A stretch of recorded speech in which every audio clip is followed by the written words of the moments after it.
नीति बेटा तूने मेरा फोन देखा? वो तो रहा मम्मी। नहीं नहीं वो नहीं, नया वाला। पता नहीं मैंने कहाँ रख दिया। अभी आप थोड़ी देर पहले बाहर से आई थी, कहीं भूल तो नहीं आई? मैं बाहर क्यों गई थी? रुल्ला आंटी क्या? मुझे तो कुछ याद ही नहीं आ रहा है। मम्मी तो ऐसा करते हैं, आपके इस पुराने वाले मोबाइल से आपके नए वाले मोबाइल पे फोन करते हैं। हाँ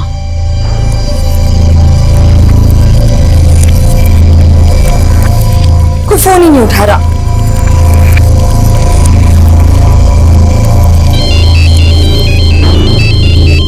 अरे तो मेरे मोबाइल से फोन आ रहा है। हेलो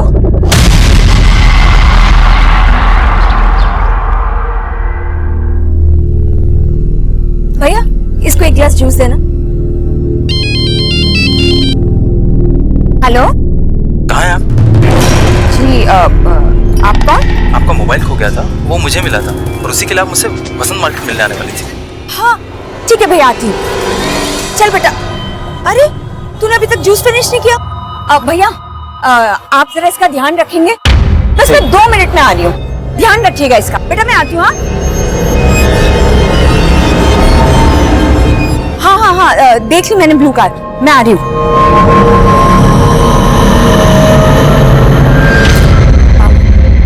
भैया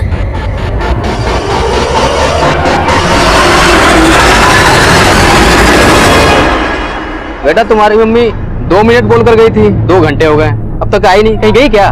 मालूम नहीं, मैं ढूंढ के आऊं। मगर मेरे पैसे? पैसे तो नहीं है मेरे पास।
आइए, ये देखिए सर, कल यहाँ कुछ नहीं था।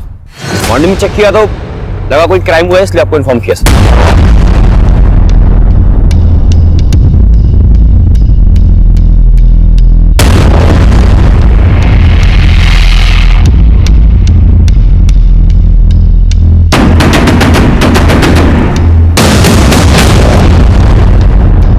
सर किसी फीमेल का कपड़ा लग रहा है, किसी लड़की के फटे हुए कपड़े, खून के धब्बे। शायद किसी लड़की के साथ यहाँ रेप किया गया है और उसके बाद उसका मर्डर। एक काम करो, आसपास का एरिया स्कैन करो, शायद लाश को यहीं कहीं ठिकाने लगाया गया हो।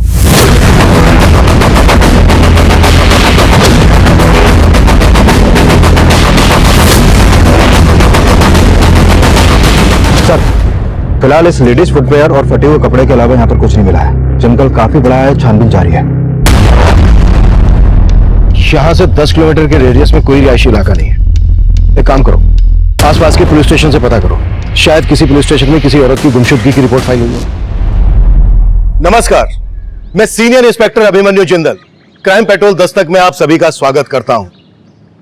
आजकल अक्सर हम ऐसा महसूस करते हैं कि रिश्ते आपसी भरोसे से ज्यादा इस बात पर निर्भर करते हैं कि उस रिश्ते से रिश्ता रखने वाले को कितना और कैसा फायदा।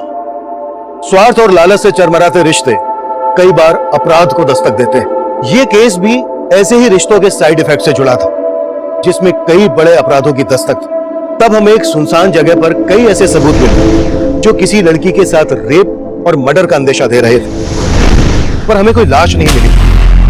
तब हमें लग रहा था कि शायद हमारा अंदाजा गलत हो, लेकिन तभी एक और केस हमारे सामने आया।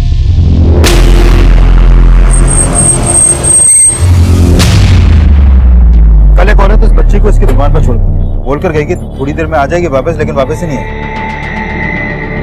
हाँ साहब, इस बच्ची को ना ही अपनी मम्मी का मोबाइल नंबर मालूम है, ना ही घर का एड्रेस। सिर्फ इतना जानती है कि कहीं लाजपत नगर में रहती। हेलो बेटा, क्या नाम है आपका? नीति। नीति बेटा, आपकी मम्मी का क्या नाम है? पुष्पा काठपाल। अच्छा बेटा, आपकी मम्मी यहाँ से कहाँ गई आपको पता है? नहीं, और कल मम्मी का मोबाइल गुम हो गया था और वो मोबाइल एक अंकल को मिला, मम्मी वही लेने आई थी। अच्छा बेटा, जिन अंकल को मोबाइल मिला, जिनसे मम्मी लेने आई थी, वो अंकल कौन है आप जानते हो? नहीं। अच्छा बेटा, आपके पापा क्या करते हैं? पापा नहीं है। विकास, इस एरिया के सीसीटीवी चेक करो। शायद इस बच्चे की माँ किसी आदमी के साथ जाते हुए कैप्चर हुई हो, और यहाँ का डंप डेटा भी निकलवाओ और उसमें से एक्टिव पुष्पा का नंबर निकालो ताकि हम उसके एड्रेस तक पहुंच सकें। रंजना, जब तक इस बच्चे की माँ नहीं मिल जाती है, इसके रहने का बंदोबस्त करो और इसको कुछ खिलाओ पिलाओ। भूखी हो? जी सर।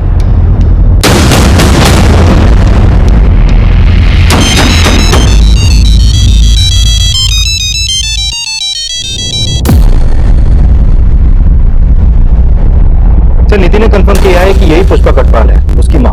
फिर उस मार्केट में इस आदमी के साथ एक सीसीटीवी में कैप्चर हुई थी। सर, नीति ने बोला था कि पुष्पा उस मार्केट में किसी आदमी से अपना मोबाइल लेने गई थी, तो हो सकता है आदमी वही हो।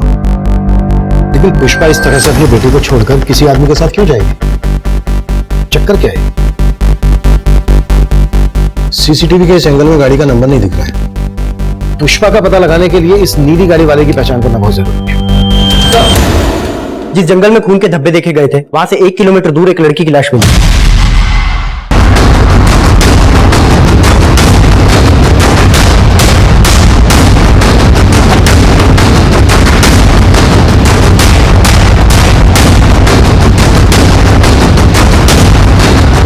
बाहर निकलो।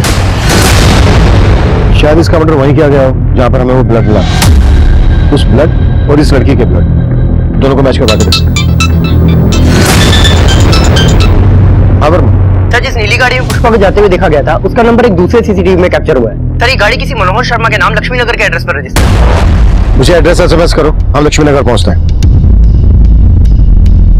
बॉडी को पोस्टमार्टम के लिए भेज दो और इस लड़की की पहचान पता करने की कोशिश करो। मौसी जी, मुझे कुछ समझ में नहीं आ रहा है। परसों रात को ही तो मेरी उससे बात हुई थी। हाय अर्ना, कैसी है तू? कैसे याद किया? तेरे देहरादून में आई थी। आई हुई थी मतलब? अब कहाँ है? देहरादून में ही हूँ। एक्चुअली कुछ काम था इसलिए आना पड़ा। वैसे तो चिंता मत कर, कल सुबह तुझसे मिलकर ही वापस दिल्ली जाऊंगी। कल मॉर्निंग से मैं उसका वेट कर रही हूँ और मेरा फोन ही नहीं उठा रही है। बेटा, मुझे कुछ ठीक नहीं लग रहा, मेरा दिल बहुत घबरा रहा है। मौसी जी, जैसे ही मुझे कुछ पता चलता है ना, मैं आपको इन्फॉर्म करती हूँ। मम्मी क्या बोला दीदी ने? वही बोली जो पहले बोल रही थी। गरीबा, मेरा दिल बहुत घबरा रहा है। माँ, मुझे लगता है हमें पुलिस को इन्फॉर्म करना चाहिए।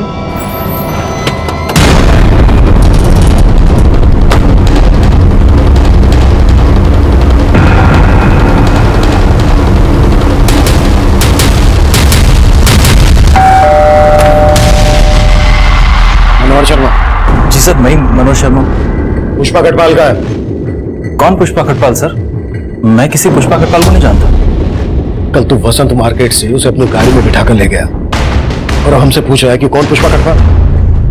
हाँ सर, याद आया। एक पुष्पा नाम की औरत का मोबाइल खो गया था सर। बस मुझे मिला और मैं वही लौटाने गया था। भैया, अरे ये आपका मोबाइल। Thank you. मुझे तो समझ ही नहीं आ रहा कि आपका थैंक्स कैसे कहूँ। अरे इसमें थैंक्स की क्या बात है? बाय द वे, कहाँ जा रही हैं आप? मैं ड्रॉप कर दूं? एक्चुअली सर, मैं लाजपत नगर जा रहा था, तो मैंने उनसे पूछा तो उन्होंने बताया कि वो भी लाजपत नगर ही रहती है, तो मैंने सोचा ड्रॉप कर दूं। पुष्पा वहां एक जूस स्टॉल पे अपनी बेटी को छोड़कर आई थी तेरे पास, और तू कह रहा है कि वो अपनी बेटी को छोड़कर तेरे साथ चली गई। छिपा क्या रहा है हमसे, वो बोल। सर, मैं कुछ नहीं छुपा रहा। और सर, अपनी बेटी के बारे में तो उसने मुझसे कोई बात भी नहीं की। पुष्पा को जहां तूने ड्रॉप किया वो जगह दिखा।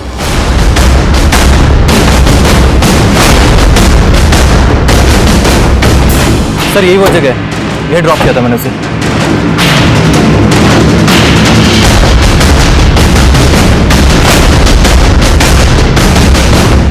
विकास,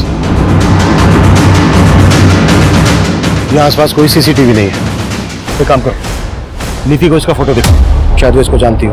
पुष्पा के साथ इसका कोई इशू, इस ऐसे हम क्लीन चिट नहीं दे सकते। इसके बारे में सब कुछ पता करो। चल, और वो डम डेटा निकाला। हमारे लिए ये जानना भी जरूरी है कि पुष्पा कहाँ रहती है। सर डम डेटा मिल गया, हमारी टीम उसी पे काम कर रही है। गुड।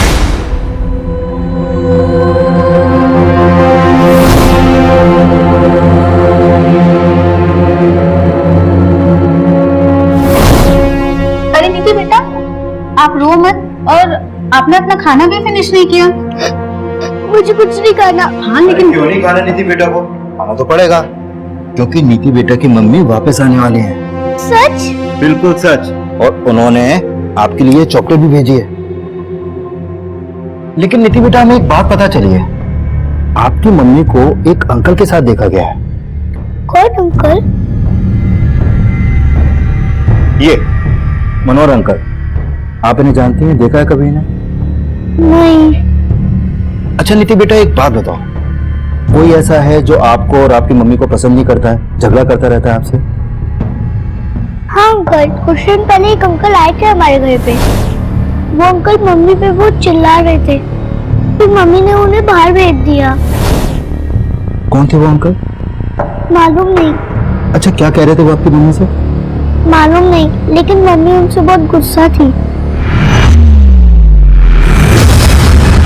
सर बहुत ही ब्रूटल डेथ केस है। मुझे ऐसा लगता है कि मर्डर के पहले इसके साथ गैंगरेप हुआ है।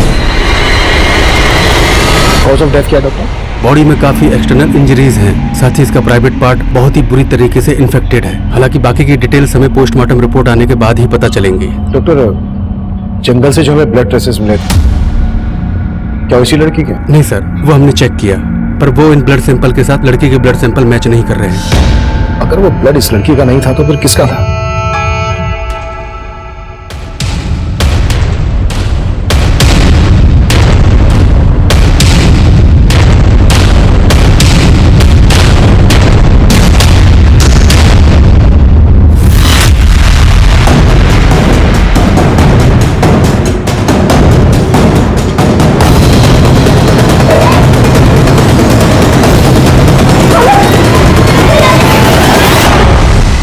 सर, वसंत मार्केट के डम डेटा में पुष्पा कटवाल के 2 मोबाइल नंबर एक्टिव थे। ये देखिए सर। सर, पुष्पा का लाजपत नगर वाला एड्रेस मिल गया है। गाड़ी निकलो।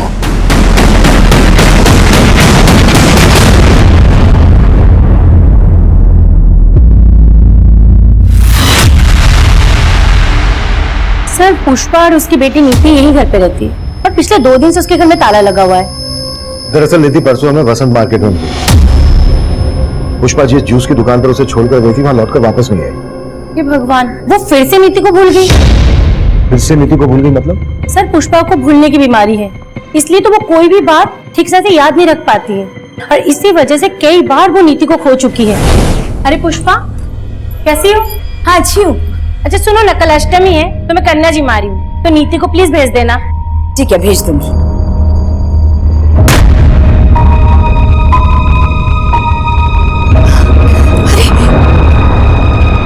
नीति तुम्हारे साथ मार्केट गई थी?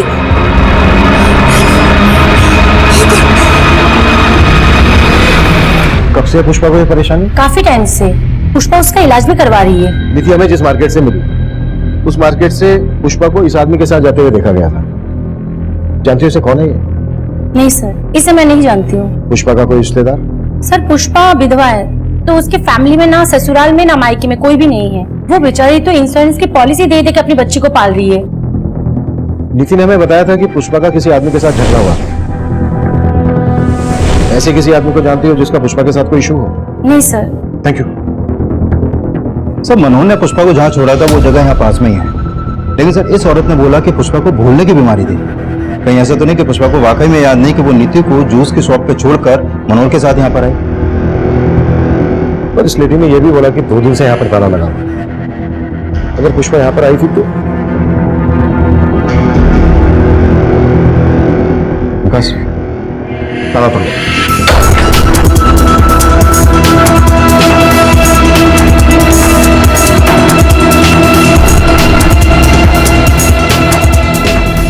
सर, यहाँ तो कुछ भी सस्पिशियस नहीं हुआ। विकास, एक बात मेरी समझ में नहीं आ रही है। कोई माँ अपनी बेटी को 2 दिन तक कैसे भूल सकती है? आई फील पुष्पा किसी मुश्किल में है। एक काम करो, पुष्पा के कॉल रिकॉर्ड्स स्टडी करो, शायद हमें उस आदमी के बारे में कोई क्लू मिल जाए जिसके बारे में नितिन ने हमें बताया। सब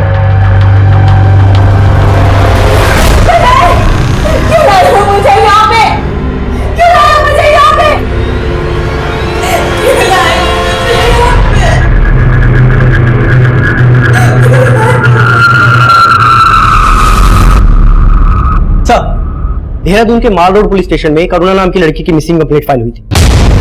सर इसकी फोटो उस लड़की से मिलती है जिसकी हमें लाश मिली थी। पुलिस कंप्लेंट किसने की थी? सर इसकी कजन अदिति नाम है, माल रोड पे रहती है सर। इसकी कजन को बुलाकर लाश की शिनाख्त करो। सर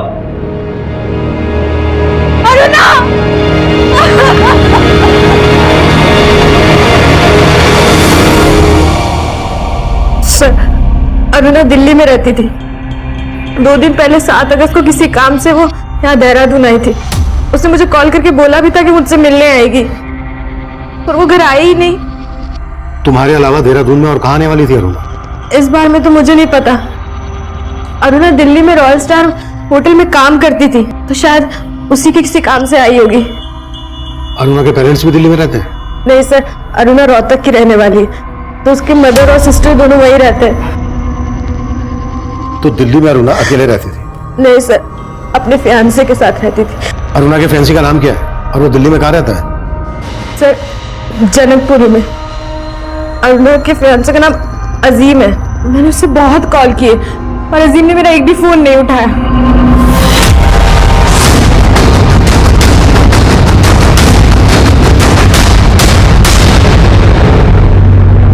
अजीम, यस सर। हमें तुम्हारी फैंसी अरुणा की लाश मिली थी देहरादून में। अरुणा की लाश? हाँ, अरुणा का सिर्फ मर्डर ही नहीं हुआ, उसका गैंग रेप भी हुआ। अरुणा की कजन अदिति 2 दिन से तुम्हें कॉल कर रही है, तुम उसका फोन क्यों नहीं पिक कर रहे हो? तो मैं काफी समय से अरुणा का कॉल अवॉइड कर रहा था। मुझे लगा कि अरुणा ने अदिति के नंबर से कॉल किया, इसीलिए मैंने फोन पिक नहीं किया सर।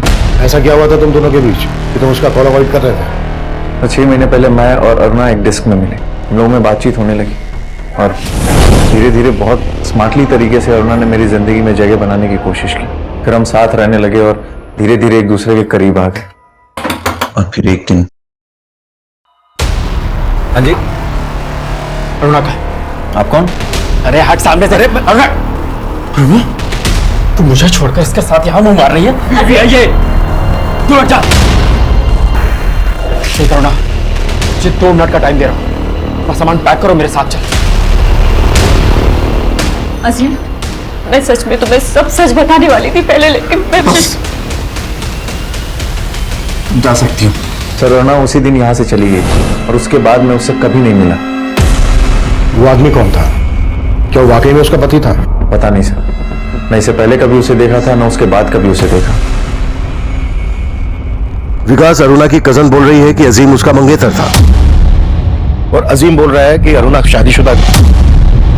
इस अरुणा की लाइफ में कई एंगल निकलने वाले हैं। लेकिन सर, ताज्जुब की बात तो यह है कि अरुणा जिस रॉयल स्टार होटल में काम करती थी, वहां से उसने 1 महीने पहले ही जॉब छोड़ दी थी। सर, अरुणा हमारे होटल में जॉब करती थी, लेकिन 1 महीना पहले ही उसने जॉब छोड़ दी है। लेकिन उसकी कजिन ने तो बताया था कि वो किसी काम के सिलसिले में देहरादून गई थी। हम क्यों भेजेंगे अपने एम्प्लॉय को बाहर? हो सकता है अरुणा ने कहीं और ज्वाइन किया हो और उनके ही काम से देहरादून गई हो। लेकिन उसने कहाँ ज्वाइन किया इसका पता नहीं चल पाया सर। एक काम करते हैं, रोहतक चलते हैं, अरुणा की मदर से बात करते हैं। रोहतक चलने की तैयारी करो। चल। सर, मैंने पुष्पा के कॉल रिकॉर्ड चेक किए, तो उसका फोन उस शाम लाजपत नगर में बंद हुआ था जिस दिन उसने अपनी बेटी को जूस की शॉप पे छोड़ा था। तो उसके फोन से किसी कैलाश महावत नाम के आदमी से लगातार बात होती रहती थी। ये देखिए सर, उसका लास्ट कॉल भी इसी को था सर। क्या ये वही आदमी है जिसके बारे में हमें नीति ने बताया था? नहीं सर, ये वो आदमी नहीं है। मैंने नीति को इसका फोटो दिखाया था और सर मनोहर के बारे में भी कुछ खास पता नहीं चला। मनोहर पर नजर रखो। और पुष्पा को आखिरी कॉल कैलाश ने किया था, कहाँ रहता है ये? सर, इसकी लाजपत नगर में टूर्स एंड ट्रेवल्स की शॉप है।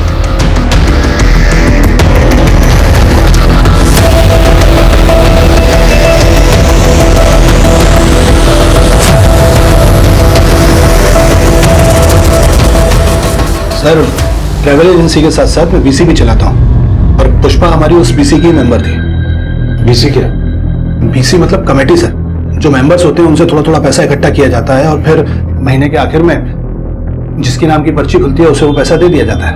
7 अगस्त की शाम को पुष्पा को तुमने फोन क्यों किया था? 7 सर, उसकी बीसी लगी थी ना इस महीने 5 लाख की, तो सभी मेंबर से पैसा इकट्ठा करके उसे पैसा देने के लिए बुलाया था। पुष्पा पूरे 5 लाख रुपए हैं, बार बार गिनने की जरूरत नहीं है। लो जूस आ गया, जूस पियो पहले।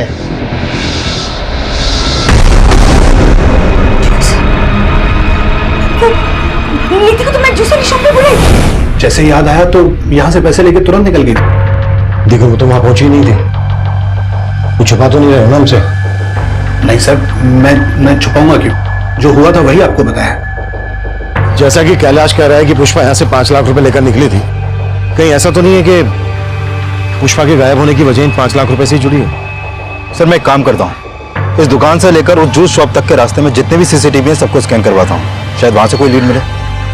और कैलाश के बारे में भी पता करो, हो सकता है मनोहर और कैलाश का कोई कनेक्शन है। पुष्पा के कॉल रिकॉर्ड्स में मौजूद हर नंबर की प्रोफाइलिंग करो, शायद वहां से हमें वो नंबर मिल जाए जो उस आदमी से कनेक्टेड हो जिसके बारे में नीति ने बताया। सर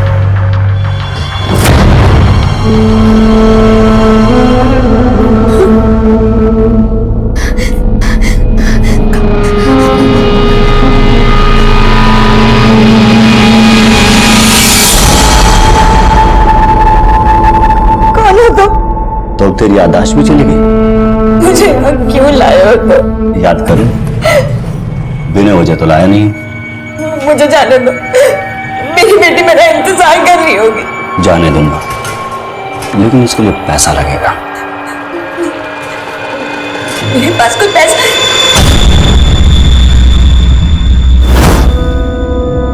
पुष्पा पूरे 5 लाख रुपए हैं।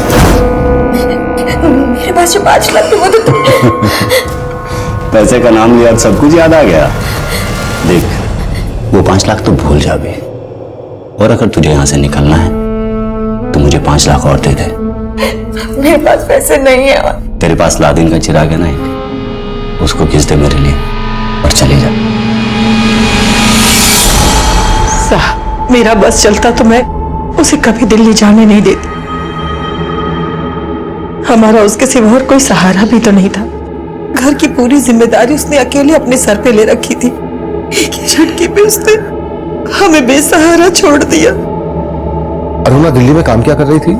सर दीदी रॉयल स्टार होटल में काम करती थी। होटल से हमें पता चला कि 1 महीना पहले ही उसने वहां से काम छोड़ दिया। नहीं साहब, ऐसा नहीं था। हाँ सर, दीदी ने हमें इसके बारे में कुछ भी नहीं बताया। अच्छा, अरुणा शादीशुदा थी ना? हाँ सर, लेकिन वो अपने पति के साथ नहीं रहती थी। कोई खास वजह? शादी कोई बच्चों का खेल नहीं है, जिंदगी भर का फैसला है। और विवेक तो कुछ कमाता भी नहीं है।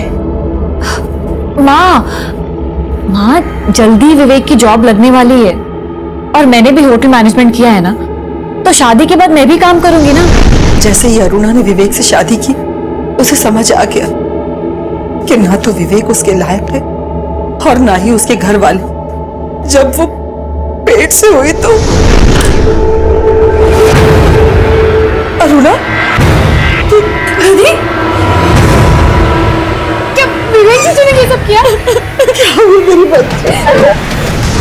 सर उसके बाद दीदी डिप्रेशन में चली गई और उसकी वजह से दीदी का मिसकैरेज हो गया। और ये सब करने के बाद भी उसे तसल्ली नहीं मिली तो बार बार वो यहाँ आके उसे ले जाने की कोशिश करता रहा। अरे छोड़ मेरी बच्ची, छोड़। जब जी चाहा छोड़ दिया, जब जी चाहा लेने चले आए। लूट लूंगा तुम सबको, छोड़ूंगा नहीं। सर मुझे तो विवेक जीजू पे ही शक है। अदिति ने हमें बताया कि दिल्ली में अरुणा किसी अजीम नाम के लड़के से शादी करने वाली थी। अजीम? आप अजीम को नहीं जानते?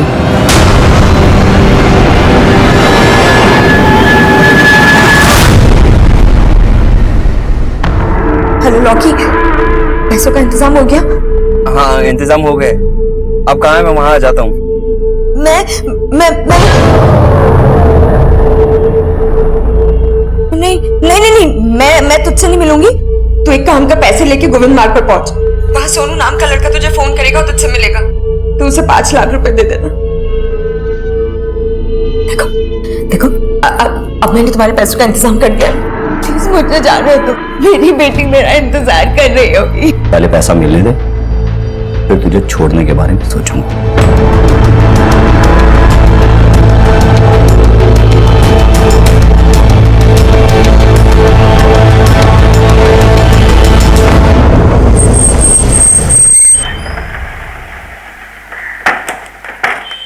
सर मैं मानता हूं कि मेरा और अरुणा का रिश्ता नहीं निभ पाया, लेकिन मैंने ऐसा कभी नहीं सोचा था कि अरुणा का अंत इतना बुरा होगा।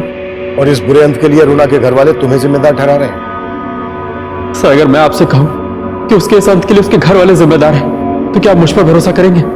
जो भी है तुम साफ साफ बोल दो। विवेक, नाश्ता रेडी है और मैंने लंच भी रेडी कर दिया है। हाँ,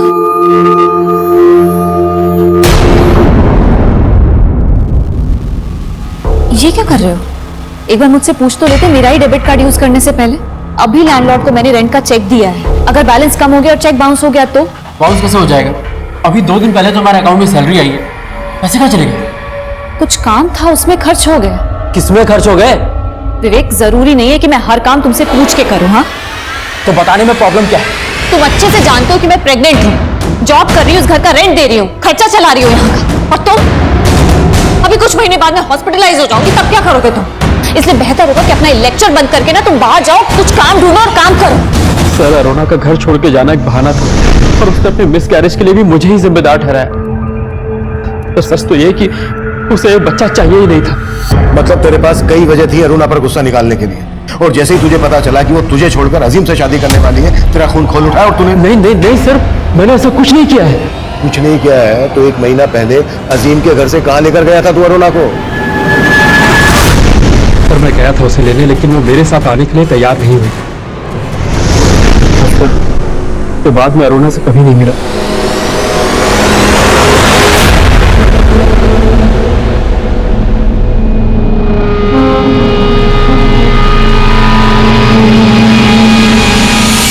हाँ, पैसा मिल गया।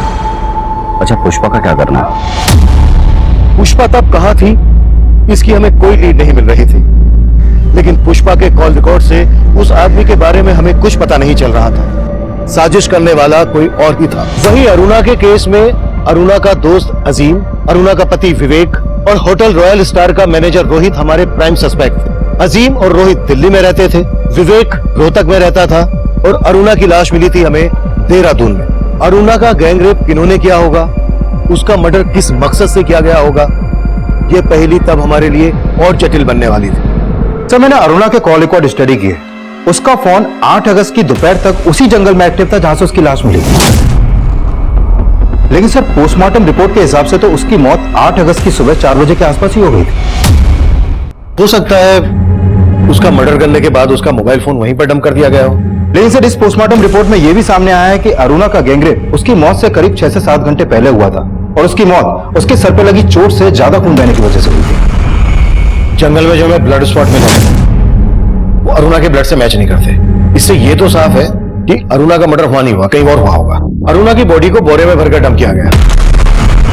इसके लिए हमें यह जानना जरूरी है कि 7 अगस्त को अरुणा दिल्ली से देहरादून क्यों आई होगी। सर अरुणा के कॉल रिकॉर्ड में अदिति के अलावा देहरादून का और कोई नंबर नहीं मिला है। अगर अरुणा बस, ट्रेन या फ्लाइट से दिल्ली से देहरादून आई है तो कोई ना कोई लीड मिल जाएगी। विकास, 6 और 7 अगस्त का फ्लाइट, बस, ट्रेन रिजर्वेशन चेक करो। हो सकता है अरुणा किसी के साथ दिल्ली से देहरादून आई हो। और अदिति के बारे में भी पता, उसने ना तो हमें विवेक के बारे में बताया और अजीम को वो अरुणा का मंगेतर बता रही है, जबकि अरुणा की मां अजीम के बारे में कुछ जानती ही नहीं। पुष्पा का कुछ पता चला? सर मैंने मनोहर और कैलाश दोनों को अच्छे से खंगाला, लेकिन कुछ नहीं मिला सर।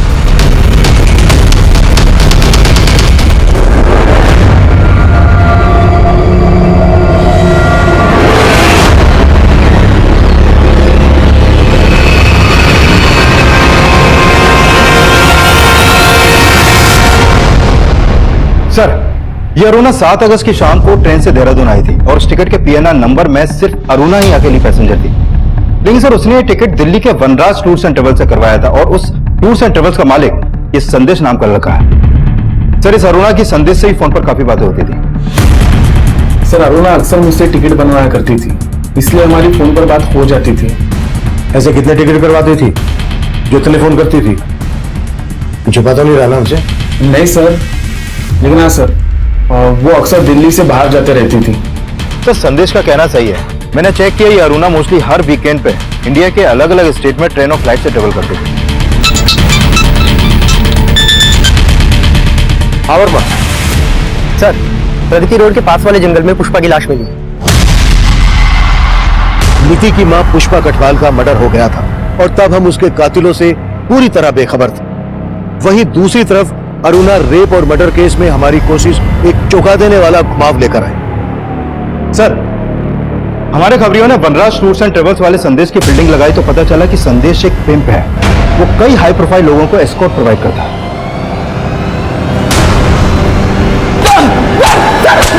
सर मैं मानता हूँ कि मेरा धंधा गलत है, लेकिन अरुणा के मर्डर से मेरा कोई लेना नहीं है। अरुणा को देहरादून क्यों भेजा था, ये बोल। क्योंकि वो मेरे लिए काम करती थी, वो भी एक एस्कॉर्ट थी। अरुणा एक प्रोस्टिट्यूट थी? हाँ सर, वो सिर्फ नाम के लिए रॉयल स्टार होटल में काम करती थी, और उस होटल का जो मैनेजर है रोहित, वो भी मेरे धंधे में इन्वॉल्व है। सर, अरुणा अपने क्लाइंट के साथ मेरे होटल आया करती थी, उसे वो क्लाइंट संदेश ही दिलवाता था। इसके अलावा मेरा कुछ लेना देना नहीं है सर। अरुणा कब से काम कर रही थी तेरे लिए? करीब 1 साल से। वो रोहतक से मेरे पास जॉब मांगने के लिए आई थी। देख अरुणा, अगर तू चाहे तो लाख रुपए महीना कमा सकती। पर कैसे? सर मैंने उसे एस्कॉर्ट बनने का ऑफर दिया था। पहले तो वो चली गई, लेकिन फिर कुछ दिन बाद वापस लौट के आई। देखो अरुणा, शुरू में ना थोड़ी हिचक होती है, पर तुम टेंशन मत लो। हाँ, बस तुम्हें ना थोड़ा अपना मेकओवर करना पड़ेगा। कि मैं उसे दिल्ली के बाहर अपने क्लाइंट्स के पास भेजने लगा। 7 अगस्त को देहरादून तूने अपने किस क्लाइंट के पास भेजा था अरुणा को? सर वो क्लाइंट मेरा नहीं, देहरादून के मेरे एक आदमी का था। तेरे किस आदमी का? कैलाश महावत।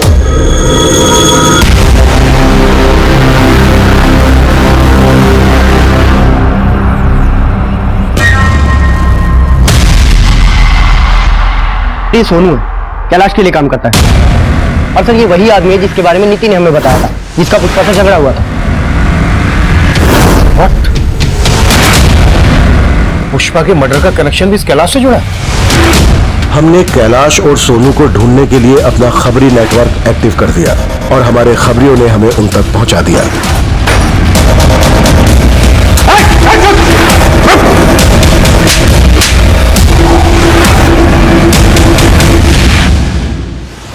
सर, अरुणा के मर्डर में मेरा कोई हाथ नहीं है सर।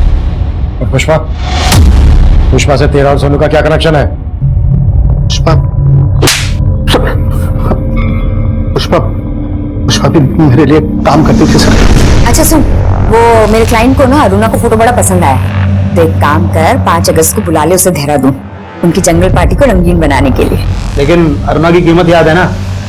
अब मेरा पहले का 5 लाख भी बकाया है। अरे कौन सा 5 लाख? 3 लाख बकाया था सिर्फ।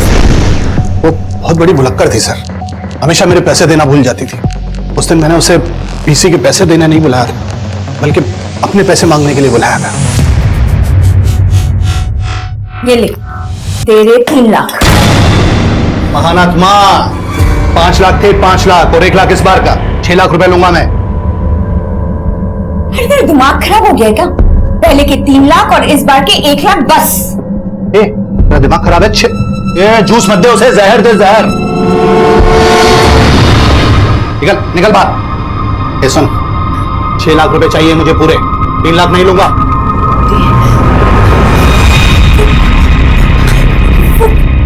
नीति को तुमने जूस शॉप पे बुलाया? एक मिनट, ये होशियारी किसी और को बताना समझी? 6 लाख लिए बिना जाने नहीं दूंगा यहाँ से। उस दिन वो गलती से गिरी और बेहोश हो गई।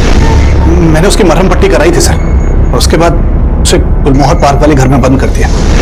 फिर पता चला सर कि आपने उसकी बेटी को ढूंढ लिया है, और मैं उसे छोड़ नहीं सकता था सर। मुझे मेरे पैसे वसूलने थे सर। पुष्पा ने भी मेरे कहने पर लॉकी को ब्लैकमेल किया और उससे 5 लाख रुपए मंगवाए।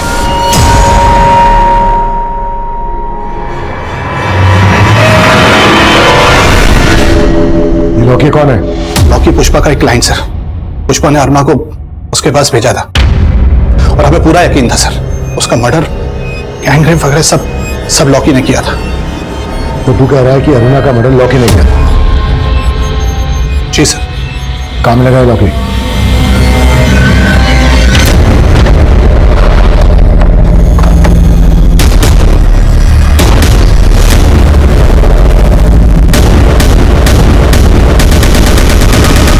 सर लॉकी का घर भी बंद है और फोन भी है। इस लॉकी की कुंडली निकालो, इसके हर रिश्तेदार दोस्त सबसे मिलो, कैसे भी करके लॉकी मुझे अंदर चाहिए, वो भी जल्दी। सर आपका अंदाजा सही हो सकता है कि अरुणा की माँ को उसके प्रोस्टिट्यूशन के काम के बारे में मालूम था, क्योंकि सर 3 महीने पहले तक अरुणा का रोहतक वाला घर गिरवी था और अरुणा ने 10 लाख रुपए देकर वो घर छुड़वाया था। और सर ये संदेश भी रोहतक का ही रहने वाला है। और सर अरुणा के आस पड़ोस के लोगों को भी शक है कि अरुणा प्रोस्टिट्यूशन के काम से जुड़ी हुई थी। आप ही ने अरुणा को दिल्ली संदेश से मिलने के लिए भेजा था और संदेश भी यही रोहतक का रहने वाला है।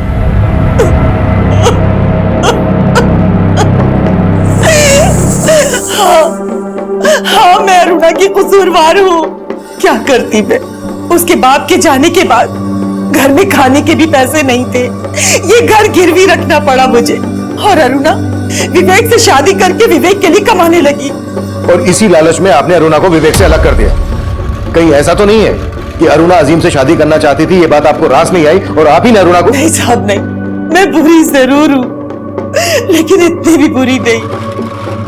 आखिर मैं अरुणा की माँ हूँ, मैं अपनी बच्ची के साथ ऐसा कैसे कर सकती थी? हाँ विकास, तो मैंने लोकेश उर्फ लॉकी के कॉल रिकॉर्ड स्टडी किए, उसमें अरुणा के पति विवेक का नंबर मिला है। ओके सर मेरे यकीन मानिए, सर मैंने अरुणा को नहीं मारा। मैं सच कह रहा हूँ सर, मैंने उसका मर्डर नहीं किया है। तूने मर्डर नहीं किया तो लॉकी से करवाया? नहीं सर, लॉकी ने भी उसका मर्डर नहीं किया है। 7 अगस्त की रात को अरुणा को लॉकी ने हायर किया था और हमें यह भी पता चल गया कि 7 अगस्त की रात को तू देहरादून में था। सर ये सच है कि उस दिन मैं देहरादून गया था, क्योंकि मुझे छोड़ने के बाद सर अरुणा और उसकी दोनों पैसे के लालच में अंधे हो गए थे। सर मुझसे यही बात बर्दाश्त नहीं हुई, मैं उससे मिलकर अपनी भड़ास निकालना चाहता था, पर सर उसने मुझसे मिलने तक से मना कर दिया, इसलिए मैंने उसको लॉकी के थ्रू हायर किया। सर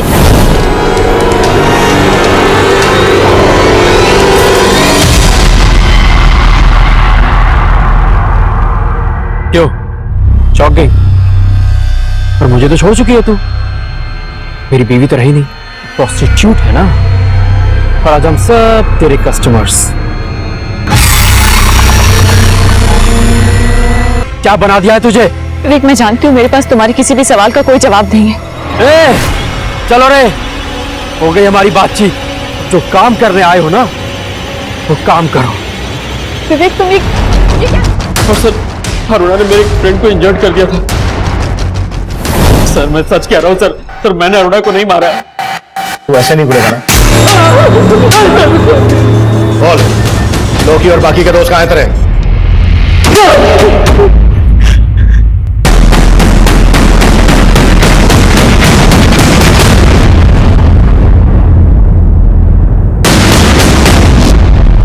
सर लॉकी और विवेक के दूसरे दोस्त भी यही बोल रहे हैं कि उन्होंने अरुणा का सिर्फ रेप किया था, मर्डर नहीं। पोस्टमार्टम रिपोर्ट से भी यही सामने आया है कि अरुणा का मर्डर उसके गैंग रेप से लगभग 6-7 घंटे के बाद हुआ। अगर उन्होंने ही मर्डर किया है तो इतनी देर तक रुके क्यों? हो सकता है विवेक सही बोल रहा हो, उन्होंने वास्तव में अरुणा को जंगल में छोड़ दिया हो। एक काम करो, फिर से पूछताछ करो। हाँ सर, उस रात इस लड़की को देखा था मैंने ऑटो स्टैंड के पास, काफी बुरे हालत में थे।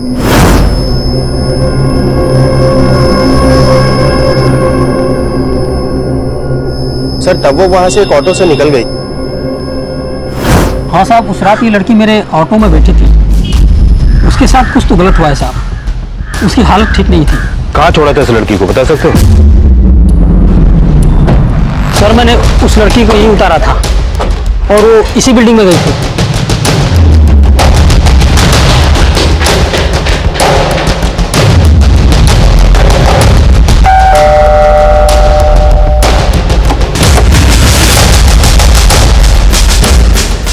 सर मैं मानती हूँ अरुणा यहाँ आई थी, पर मैंने उसे नहीं मारा। तो फिर किसने मारा?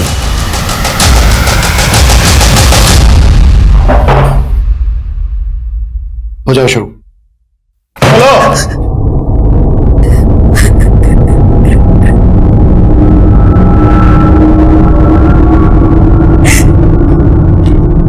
सर, मुझे अरुणा दीदी से नफरत हो गई थी। सबको लगता था कि जैसे वो ये सब काम करती, मैं भी।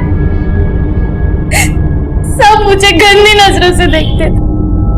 मुझसे ये जिल्लत भरी जिंदगी बर्दाश्त नहीं होती थी। लेकिन तब मुझे मालूम नहीं था कि अरुणा दीदी ये सब माँ के कहने पे करती। मुझे और आदित्य को पहले से ही मालूम था कि वो देहरादून आने वाली है, इसीलिए मैं वहां गई थी। मैं सिर्फ उससे बात करना चाहती थी।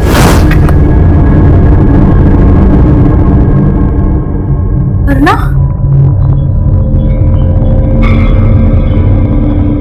ये क्या हुआ तेरे साथ? हाँ, बहुत मेहनत करके आई हो ना, थक गई हो। आपको तो चुल्लू भर पानी में डूब मरना चाहिए। मैं तो कब की मर चुकी हूँ, और आज विवेक ने मुझे पूरी तरह से खत्म कर दिया। लेकिन सिर्फ विवेक ही नहीं, तुम और माँ भी दोषी हो मेरी इस हालत के। मेरा और माँ का नाम मत लो, ये सब तुम अपने शौक से करती हो। तो मार दो मुझे, हाँ? जो विवेक नहीं कर पाया तुम लोग कर दो। विवेक से नहीं करा रही है? हाँ, लेकिन पति बन के नहीं, ग्राहक बन के मिला था वो मुझसे आज। लेकिन वो सही कह रहा था, मेरी इस हालत के लिए माँ जिम्मेदार है, समझी? अदिति ने कहा कि अगर हमने दीदी की लाश डंप नहीं की तो हम दोनों फंस जाएंगे। सर, मुझे पता था उस रात अरुणा जंगल पार्टी में कहां से आई है। उसने बोला कि विवेक ने उसका रेप किया है, तो हमने सोचा उसकी बॉडी वहीं डंप कर देते हैं, इसलिए मैंने अपने फ्रेंड से उसकी कार बोरो की। सर, माना मैंने अरुणा दीदी को मारा, लेकिन उनका दम घुटने वाली माँ ही थी। अगर मुझे पहले पता होता तो मैं अरुणा दीदी को नहीं, माँ को ही मार डालती। अगर तुमने सब कुछ पहले से ही समझने की कोशिश की होती तो आज तुम्हें ये पछतावा नहीं होता। गलतियां इंसान की फितरत है, जिसको सुधारने की गुंजाइश हमेशा रहती है। सही और गलत का चुनाव चाहे कितना भी मुश्किल हो, लेकिन तब भी हमें अपनी जरूरत के आगे कभी घुटने नहीं टेकने चाहिए। अरुणा जानती थी कि वो जो कर रही है गलत है। उसने इस दस्तक को महसूस करके अजीम के साथ एक नई शुरुआत करने का फैसला किया, पर मुश्किल वक्त के इम्तिहान में वो हार गई और उसे हराने वाले हर लिहाज से गलत साबित हुए। अजीम अरुणा की मजबूरी को धोखा समझ रहा था और विवेक ने अरुणा की मजबूरी का तमाशा बना दिया, उसे अपनी घिनौनी हवस से दागदार कर दिया।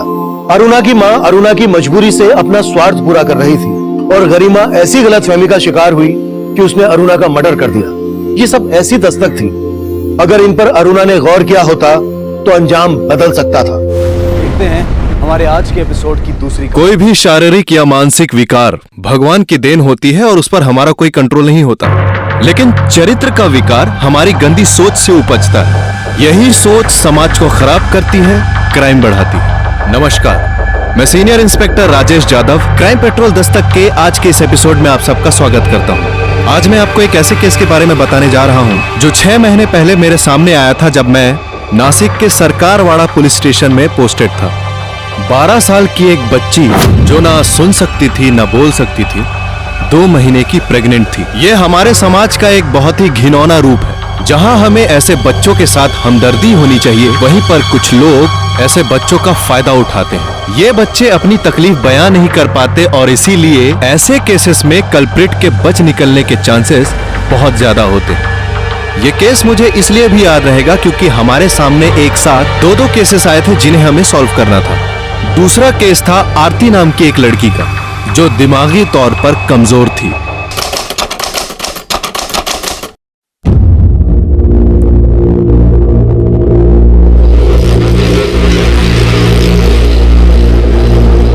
बेटा, बहू तेरा इंतजार कर रही है। अपनी जिंदगी की नई शुरुआत कर, जा अंदर।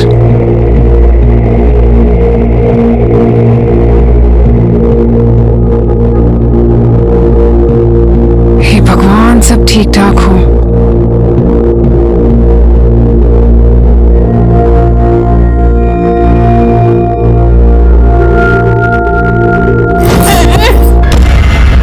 ये अच्छा नहीं है, अंधेरा ही अंधेरा और डर भी लग रहा है।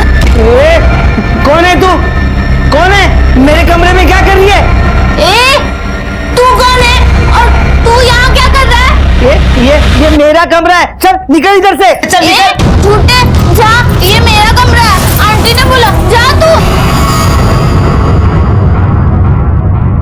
हाँ आंटी आप कितनी गंदी हो, कितनी गंदी बातें करती है। मैं नहीं करूंगी ये सब। अरे बेटा अब तेरी शादी हो गई है, अब ये गंदी बातें नहीं होती है, समझा कर। नहीं नहीं नहीं, मैं नहीं करूंगी। मैं मम्मी पापा को बोल दूंगी आप मुझे गंदी बातें बोल रही थी। पापा ने मुझे यहाँ खेलने भेजा था सिर्फ। तो बेटा ये भी तो एक खेल ही है जो अब तुझे मोहित के साथ खेलना है। नहीं नहीं नहीं नहीं, मुझे कुछ नहीं सुनना। वो बहुत गंदा लड़का है, उसने मुझे मारा, मुझे कुत्ता बोला और मेरी बाल भी खींचे। मैं नहीं करूंगी। मुझे नहीं नहीं नहीं, मेरे को नहीं सुनना। मुझे कुछ मत बोलो, मत बोलो।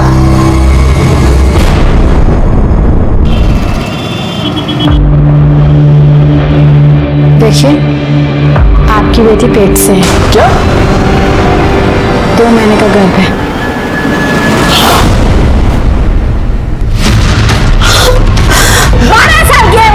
उसे पता तक नहीं है कि उसके साथ हुआ क्या है। एक तो ठीक से उसका ध्यान नहीं रखा, ऊपर से उसी को ब्लेम कर रहे हो। मैडम जी हम लोग गरीब लोग हैं, पूरा दिन काम करते रहते हैं हम लोग। अगर इसका पीछू पीछू घूमेंगे तो खाएंगे कहाँ से, बताइए आप। मैडम जी ये क्या हो गया, ये हम लोग क्या करें? आपको फौरन पुलिस में जाकर रिपोर्ट लिखानी चाहिए। हमारे रहते हुए इसके साथ इतना गलत हो गया। हम नहीं रहेंगे तो रोज कोई ना कोई इसका फायदा उठाएगा। कैसे बचाएंगे इसे?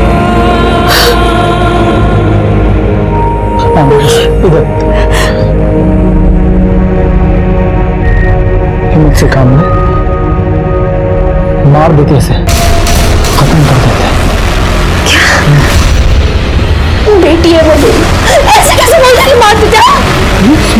मेरी भी बेटी है, फिक्र है मुझे इसकी। अरे मैं समझ नहीं पा रहा हूँ कि क्या करूँ इसके साथ।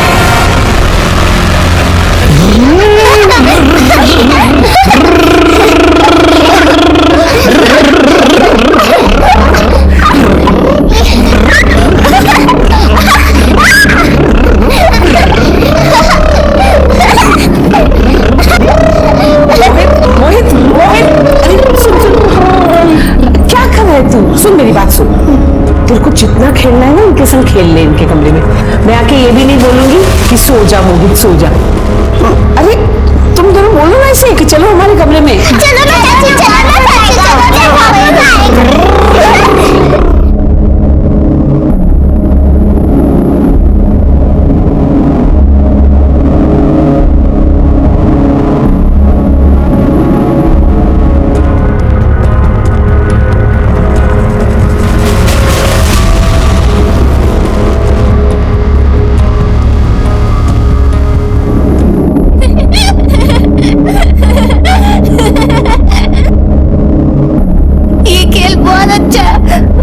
मुझे बहुत मजा आता है।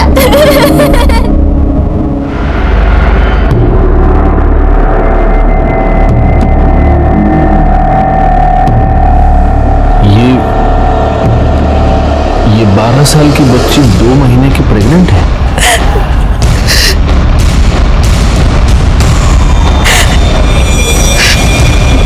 मुझे एक बात बताइए, इसका डेली रूटीन क्या है? ये कहाँ आती जाती है? साहिब सुबह अपने गूंगे बहरे बच्चों के साथ स्कूल जाती है और दिन में घर के आसपास ही खेलती है और कभी कभी मेरे साथ बाजार जाती है सब्जी लेने के लिए। और तो किधर भी नहीं जाती साहिब। लेकिन ये किसी ऐसी जगह गई होगी जहां जिसके बारे में आपको पता नहीं है।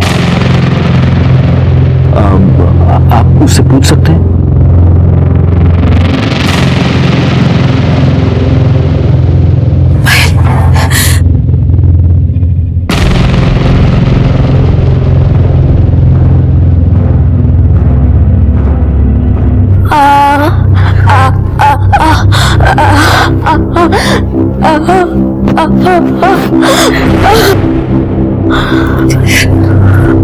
साहिब बोल रही है किधर घर बनने का काम चालू है, उधर ही गई थी। सर मतलब किसी कंस्ट्रक्शन साइट पर? लेकिन सर ऐसे तो पूरे शहर में न जाने कितनी जगह काम चल रहा होगा। हो सकता है गलती से ये किसी कंस्ट्रक्शन साइट पर गई हो और वहीं पर उसके साथ किसी ने। बोरे भाई एक काम करो, बच्ची को अपने साथ ले जाओ और आसपास की जितनी भी कंस्ट्रक्शन साइट्स हैं सब पर चेक करो। हो सकता है ये कल्प्रिट को पहचान ले। Yes sir. और आप प्लीज जितनी जल्दी हो सके इसका अबॉर्शन करवा लीजिए, क्योंकि जितने दिन बीतते जाएंगे कॉम्प्लिकेशन और बढ़ेगी, बच्चे की जान को भी खतरा हो सकता है। ठीक है सर।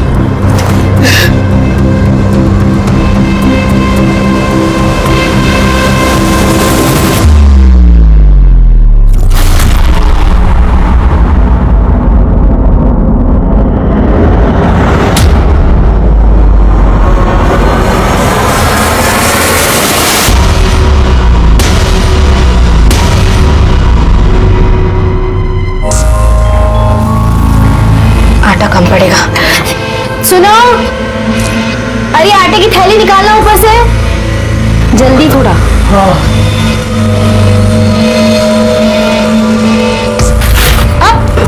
क्या पूरा आटा गिरा? पानी।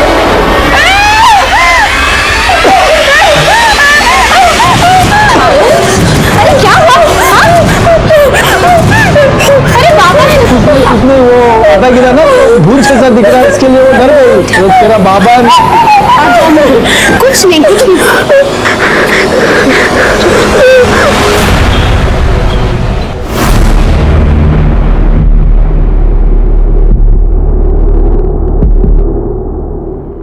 मजबूरी है, क्या करूं, पैसे तो देने ही पड़ेंगे।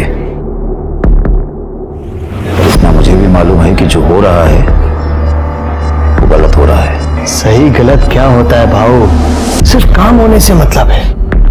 वैसे भी खानदान का वारिस पाने के लिए ये रकम बहुत कम है। चलता हूं।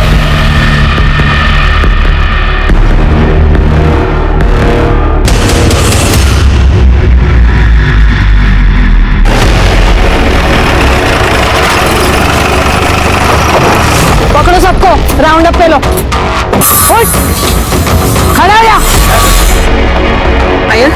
पायल ये था, देख इसमें से कोई था क्या? देख डरना मत, बता दे।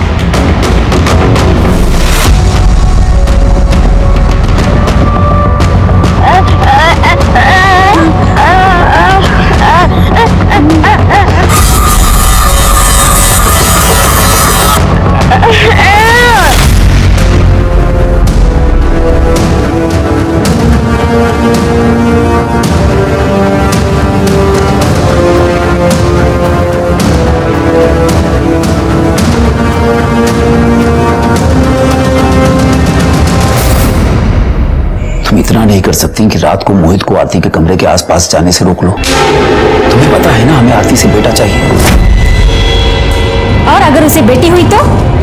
कैसी बातें कर रही हो बहू, देखना इस वक्त बेटी नहीं बेटा ही होगा। और अगर इस बार भी बेटी हुई ना तो मैं अपने हाथों से उसका गला घोंट दूंगा। देखना सब कुछ अगर ठीक ठाक चलता रहा तो इस घर को बहुत जल्द एक वारिस मिलेगा। मेरे फायदे की बात हो रही है क्या?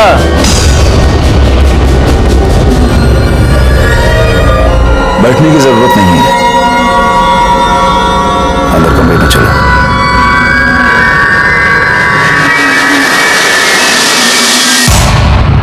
आजा पायल, चल कुछ नहीं होगा, आजा बैठ जा बेटा आराम से। क्या स्टेटस है अभी? कुछ नहीं सर, हमने कम से कम 50 साइट चेक किए, हर साइट के हर एक आदमी को इस बच्ची को दिखाया। सर ये किसी को नहीं पहचान रही है। ये क्या बोलना चाहती है, क्या समझाना चाहती है, हम कुछ नहीं समझ पा रहे। ये सावंत काजला कौन है? सर दाढ़ी मजदूर है, 7 दिन पहले ही काम पे आया, रोज दारू पी के दंगा करता है सर। आज इसने हद ही कर दी, एक आदमी का सर फोड़ दिया। काय रे तुला?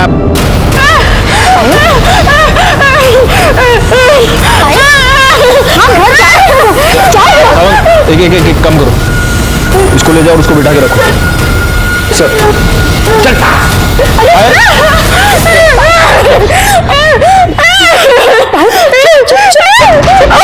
गायकवाड़, कहीं यही तो वो नहीं है जिसने लेकिन सर सावंत ने तो कहा कि 7 दिन पहले इसने काम ज्वाइन किया। हाँ लेकिन ऐसा, एक मिनट, ऐसा हो सकता है कि जिसने भी पायल के साथ ये किया है उसके चेहरे पर पेंट या चूना लगा हुआ होगा। हो सकता है सर, और शायद इसी वजह से मजदूर को नॉर्मल हालत में देख के बच्ची पहचान नहीं पा रही होगी। क्या हुआ? एडी हो गई क्या तू? हाँ, कुछ भी मत बोल, समझे क्या? फिर तुम्हें उस दिन आटे में लिपटा देकर पायल चिल्लाई क्यों? अरे मुझे क्या मालूम क्या कुछ चिल्लाई हुआ? लेकिन मुझे मालूम है, आज पुलिस स्टेशन में भी उन लोगों ने एक आदमी को पकड़ा था जो पेंट में लिपटा हुआ था और पायल उसे देखकर चिल्लाई। ऐसा हो सकता है कि जिसने भी पायल के साथ ये किया है उसके चेहरे पर पेंट या चूना लगा हुआ होगा।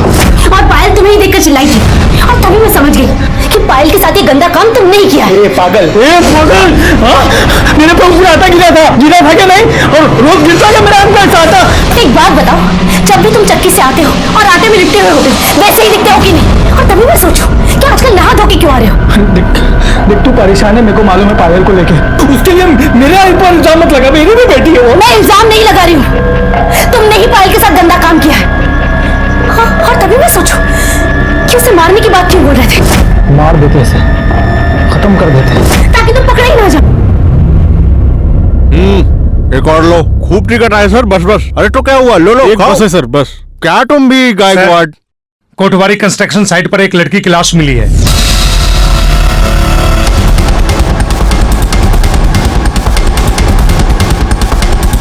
सर डिस्प्यूट की वजह से ये साइट 4 महीने से बंद पड़ी। और किसने किया था, पता लिया?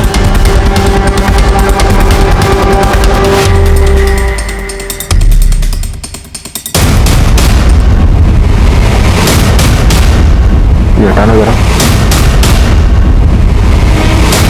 गले पर निशान भी है और सूजन भी, लगता है गला दबाकर मारा गया है। कपड़ों की हालत देखकर लगता है कि इसके साथ जबरदस्ती हुई है। सर लाश की हालत देख के तो लगता है मर्डर कम से कम 2 से 3 दिन पहले किया गया होगा।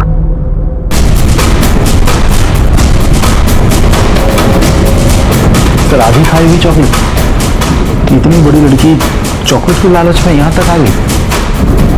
लालच में नहीं आई होगी, नहीं हो सकता है इसका कोई बॉयफ्रेंड हो जो इसे यहाँ पर ले आया और उसने चॉकलेट खिलाई हो उसको। ये सुनसान जगह देखकर इस पर जबरदस्ती की और फिर उसे मार दिया। एक काम करो, बॉडी पोस्टमार्टम के लिए भेज दो, फॉरेंसिक को फोन करो और इसकी तस्वीर आसपास के सारे पुलिस स्टेशन में सर्कुलेट करो। देखो इसकी कोई मिसिंग कंप्लेंट फाइल हुई है क्या। सावंत मोड़ जरा पुराना साइट छान मारा, देखो कुछ मिलता है क्या, आई कार्ड वाई कार्ड। और गायकवाड़ फॉरेंसिक वालों को फोन करो, उनको बोलो कोई सीनियर बंदा भेजे, बहुत सारे फिंगरप्रिंट्स मिलेंगे यहाँ पर। जी सर। सर कंस्ट्रक्शन साइट पे हमें जिस लड़की की डेड बॉडी मिली थी उसका नाम है आरती ठाकुर। सर 3 दिन पहले गंगापुर पुलिस स्टेशन में उसकी मिसिंग कंप्लेंट दर्ज हुई थी। किसने की थी कंप्लेंट? सर लड़की के पिता जगमोहन लाल ने। हमने बॉडी आइडेंटिफिकेशन के लिए उनको थाने बुलाया है। सर आरती की postmortem report. Sir postmortem report के मुताबिक आरती की मौत 2 सितंबर को दोपहर 2 से 4 के बीच गला घोटने की वजह से हुई थी। बॉडी पे खरोच का निशाने और चूने के ट्रेसेस भी हैं। सर मरने से पहले उसने चॉकलेट खाई थी और वो 2 महीने की प्रेग्नेंट थी। लेकिन सर पोस्टमार्टम रिपोर्ट के मुताबिक आरती ठाकुर के साथ मरने से पहले सेक्सुअल एब्यूज ऐसा कुछ नहीं किया गया था। कहीं इस आरती ठाकुर और पायल के केस में कोई कनेक्शन तो नहीं है? क्योंकि देखो ना, दोनों केसेस में बहुत सारी सिमिलैरिटीज हैं। कंस्ट्रक्शन साइट, चूना, जबरदस्ती। हो सकता है सर, क्योंकि पायल बच्ची है तो शायद उसने पायल को ओवरपावर किया और उसके साथ रेप किया। अब कोशिश उसने आरती के साथ भी की होगी, आरती ने रिएक्ट किया होगा, चिल्लाई चीखी तो कुछ कर नहीं पाया और गुस्से में आकर आरती को मार दिया होगा। वैसे पायल के केस का क्या स्टेटस है?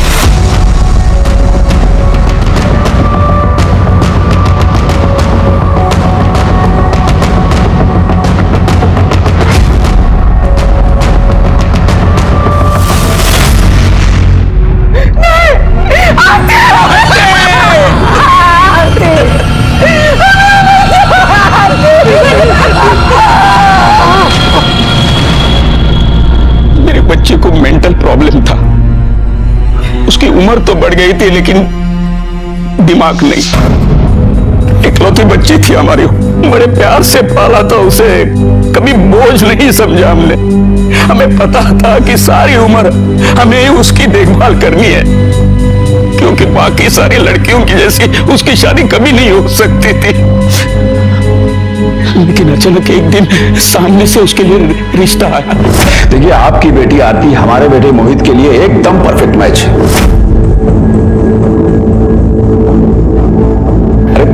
अरे हमें पता है आपकी बेटी में थोड़ा बचपना है ना, कोई बात नहीं, हमारा बेटा मोहित भी तो कुछ ऐसे ही है। उसके बाद भी आपको लग रहा है कि दो कमजोर दिमाग के लोग एक मजबूत परिवार बना सकते हैं? हाँ, क्यों नहीं। और ऐसे एक नहीं कई एग्जाम्पल्स हैं जहां दो मेंटली अनस्टेबल लोगों ने एक हेल्दी बच्चे को पैदा किया है।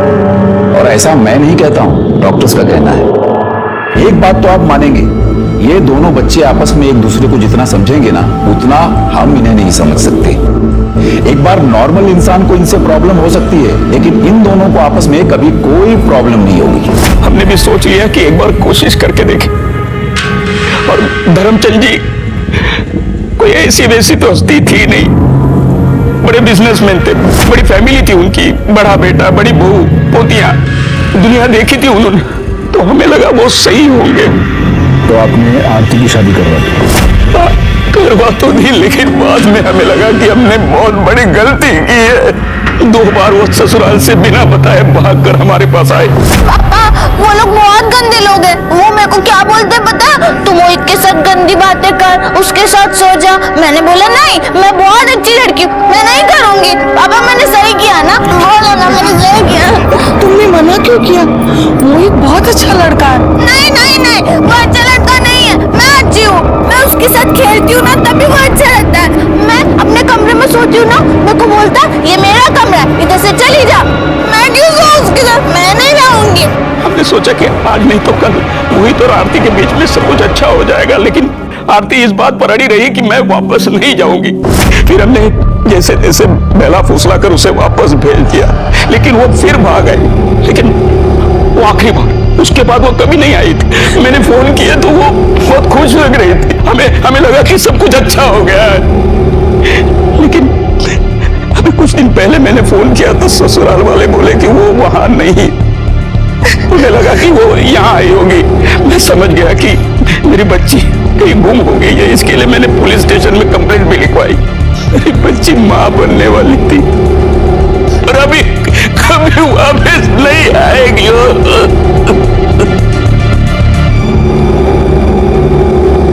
देखो, तुम लोगों में से कोई भी इस लड़की को जानता है तो अब भी बता दो, बाद में मौका नहीं दूंगी। आखिरी मौका दे रही हूं। मैडम, हमें मालूम नहीं। मैडम, मेरी बच्ची को रो रो के बुरा हाल, क्या करूं कुछ समझ में नहीं आ रहा।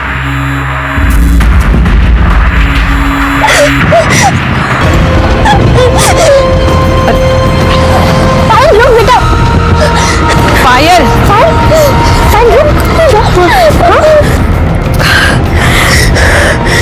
मैडम, पायल बहुत परेशान हो गई है, मैं उसे घर ले जाकर थोड़ा आराम करने देती हूँ। देखिए, आप उसको लेके जा सकते हैं, लेकिन उससे पहले इसे पुलिस स्टेशन चलना पड़ेगा। तो क्या रोज रोज का नाटक लगा रखा है? मेरी बच्ची के साथ गलत हुआ है, जिसने गलत किया उसे तो आप लोग पकड़ नहीं रहे, लेकिन हम लोग को रोज रोज हाजिरी लगानी पड़ रही है। देखिए, ये प्रोसीजर चल पाए, आज इनका नाटक खत्म कर ही देते हैं। साहब, बहुत हुआ साहब, हमें और जांच नहीं करवानी, हमें अपना केस वापस लेना है। केस वापस लेना है? हाँ साहब। हम उस आदमी को ढूंढने की कोशिश कर रहे हैं जिसने आपकी बच्ची के साथ। मेरी पायल अभी बहुत छोटी और उसे ऐसे गली गली घुमाना नहीं होगा सर। देखिए, हमें ये करना पड़ रहा है क्योंकि हम उसे ढूंढने की कोशिश कर रहे हैं। क्या आप ये नहीं चाहते कि उसे सजा हो? साहब, क्या फर्क पड़ जाएगा साहब, वो पकड़ा जाए, उसे सजा मिले ना मिले साहब। पहले भी साहब इसकी शादी नहीं होने वाली थी, अब तो इतनी बदनामी हो गई है कि अब तो हो ही नहीं सकती ना उसकी शादी साहब। नहीं साहब, बच्ची है साहब, भूल जाएगी साहब, वो भूल जाएगी साहब। भूल जाएगी? मुझे यकीन है कि अभी अगर पायल बोल पाती तो ये यही बोलती कि उस आदमी को सजा मिलनी चाहिए, वो पकड़ा जाना चाहिए। क्या तुम चाहती हो कि वो आदमी ऐसे खुला घूमता रहे और पायल जैसी बच्चियों को अपना टारगेट बनाता रहे? देखो, मैं तुम्हारी तकलीफ समझता हूं, लेकिन मैं रिक्वेस्ट रिक्वेस्ट करता हूं, प्लीज प्लीज हमें थोड़ा सा टाइम और दीजिए प्लीज। हम उसे जरूर पकड़ लेंगे। ठीक है सर।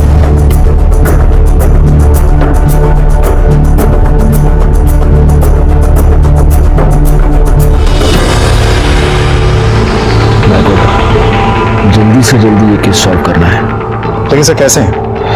कोई लीड, कोई क्लू हाथ ही नहीं लग रहा है, कैसे सॉल्व करें सर? मिलेगा मिलेगा, कोई ना कोई क्लू तो जरूर मिलेगा। हो सकता है आरती के केस में मिले, हो ना हो इन दोनों केसेस में कुछ ना कुछ तो कनेक्शन है।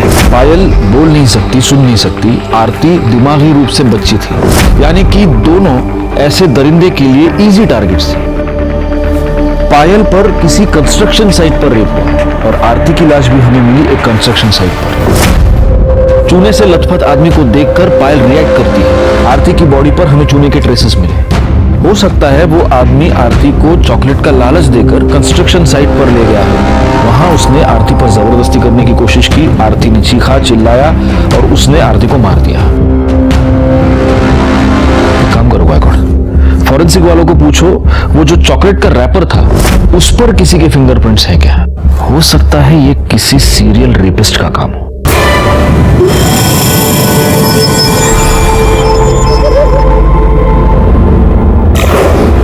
आपको ऐसे नहीं लगता कि आपके बेटे का घर बसाने की आपकी इच्छा ने ही आरती की जान ले ली? क्योंकि अगर आप मोहित और आरती की शादी नहीं करवाते तो आज आरती अपने माँ बाप के घर में होती, जिंदा होती, खुश होती।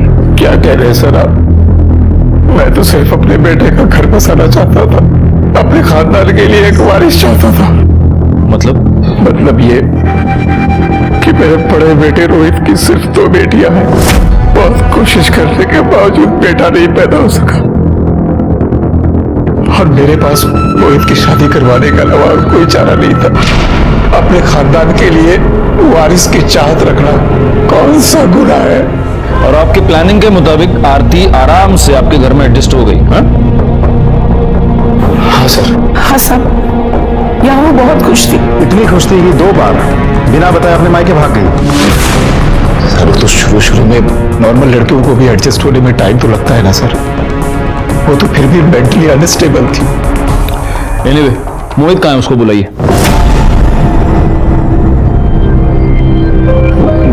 वो तो नहीं है सर। नहीं है मतलब? कहाँ गया?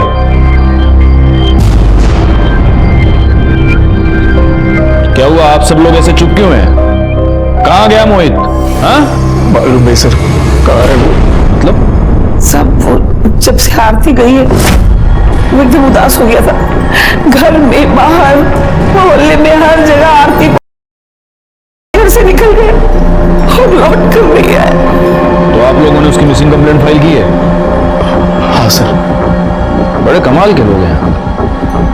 बेटा गायब हो गया तो उसकी मिसिंग कंप्लेंट फाइल कर दी, और जब बहू गायब हुई तो कोई कंप्लेंट फाइल नहीं की। पायल रेप केस डेड एंड पर पहुंच चुका था और आरती के केस में भी हमारे हाथ कुछ नहीं लग रहा था। जहां पर आरती की डेड बॉडी मिली थी वहां पर कोई सबूत, कोई गवाह नहीं था। और जहां पर पायल रहती थी उसके पास वाली कंस्ट्रक्शन साइट पर 50 से 60 मजदूर काम करते थे। उन सबके डिटेल्स निकालने का काम बहुत ही मुश्किल था, लेकिन फिर भी हमने उम्मीद नहीं छोड़ी थी।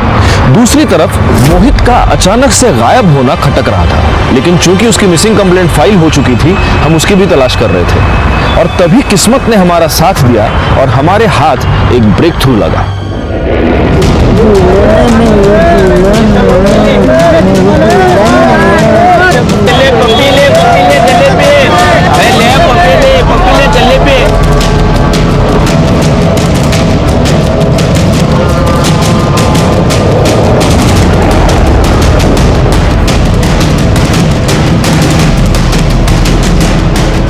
पागल है क्या है?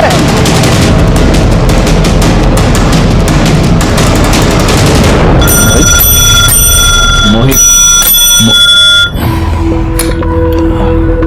मोहित हे मोहित, ये गायकवाड़ अंकल है ना, इन्होंने तुम्हें पहचान लिया। नहीं तो ये सावन काका ये तो तुमको जेल में डाल देते। ये गायकवाड़ अंकल ने पहचान लिया कि ये तो मोहित है, अपनी आरती का हस्बैंड। आरती आरती दुल्हन, आरती दुल्हन। तो मुझे बताओ, आरती अच्छी लगती थी तुमको? हाँ अच्छी लगती थी, पर दिन में, रात में नहीं। क्यों? रात में क्यों नहीं? क्योंकि उसने मेरा कमरा ले लिया था, तो मम्मी बोली तू निशा और विधि के साथ सो जा। तू एक काम कर, तू विधि और निशा के कमरे में आज जाके सो जा।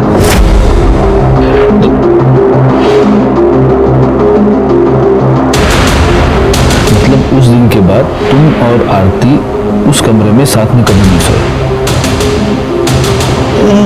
लेकिन वो हर रात ना खेल खेलती थी किसी और के साथ। ये खेल बहुत अच्छा है, मुझे बहुत मजा आता है। खेल? किसके साथ? वो मुझे नहीं पता। एक दिन मैं देखने के लिए गया तो मम्मी ने मुझे रोक दिया, बोली तू खेल में डिस्टर्ब मत कर। तू यहाँ क्या कर रहा है इस समय? मम्मी मुझे अंदर जाना है, अंदर आरती किसी के साथ खेल रही है और वो बहुत खुश है। मुझे अंदर जाना है मम्मी, मुझे अंदर जाना है। खोलो ना दरवाजा मम्मी। खुलवा के खोलो ना, खोलो जल्दी खोलो ना। लेकिन मेरी बात सुन, अगर तू अंदर खेलने गया ना तो फिर मैंने जो मोतीचूर के लड्डू बनाए ना वो मैं विधि और निशा को दे दूंगी, तुझे नहीं दूंगी। चल तू खेल। नहीं मम्मी, मोतीचूर के लड्डू मुझे चाहिए, मुझे वो बहुत पसंद है। दो ना मम्मी मुझे लड्डू, दो ना मोतीचूर के। चाहिए ना लड्डू? तो चल चल चल मेरे साथ। हाँ तो मैं नहीं गया और मैं विधि और निशा के कमरे में जाके सो गया। हाँ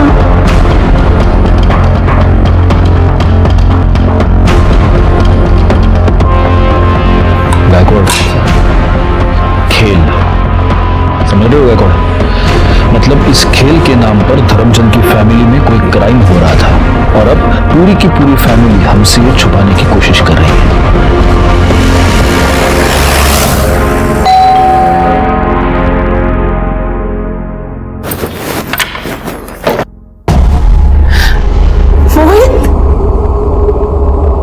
मोहित मेरा बच्चा, कहाँ था बेटा तू? हाँ कहाँ था? कितनी चिंता हुई थी अभी तेरी। मोहित बेटा कहाँ था तू? सारे घर को परेशान कर दिया तूने, इन लोगों को भी परेशान कर दिया। Thank you sir, thank you so much, बहुत बहुत धन्यवाद आप लोगों का। वैसे ये कहाँ मिला आप लोगों को? सबसे पहले आप हमें ये बात बताइए कि आरती के साथ उसके कमरे में हर रात कौन होता था? क्या हुआ? आप लोग चुप क्यों हैं? जवाब दीजिए। क्योंकि मोहित ने हमें यह बताया है कि वो आरती के साथ एक बेड में कभी सोया ही नहीं। कौन होता था उसके साथ? अरे साहब, ये तो कुछ भी बोलता है, खाली दिखने में बड़ा है, दिमाग तो इसका 10 साल के बच्चे जैसा है, कुछ भी बोलता रहता है ये। अच्छा, धर्मचंद जी आपको वारिस चाहिए था, तो जब आपको लगा कि मोहित लायक नहीं है तो आपने रोहित को भेज दिया आरती के साथ, है ना? सर अगर रोहित किसी लायक होता ना तो मुझे मोहित की शादी करवानी ही नहीं पड़ती। डॉक्टर ने साफ कह दिया था कि लड़का पैदा करना इसके बस की बात ही नहीं है। तो आपका मतलब मोहित झूठ बोल रहा है? सर अपने बचपने की वजह से ये कुछ भी बोल रहा है। सच तो ये है कि आरती के कमरे में यही सोता था उसके साथ। डीएनए टेस्ट के बाद तो ये पता चल ही जाएगा कि आरती के गर्भ में जो बच्चा था वो किसका था।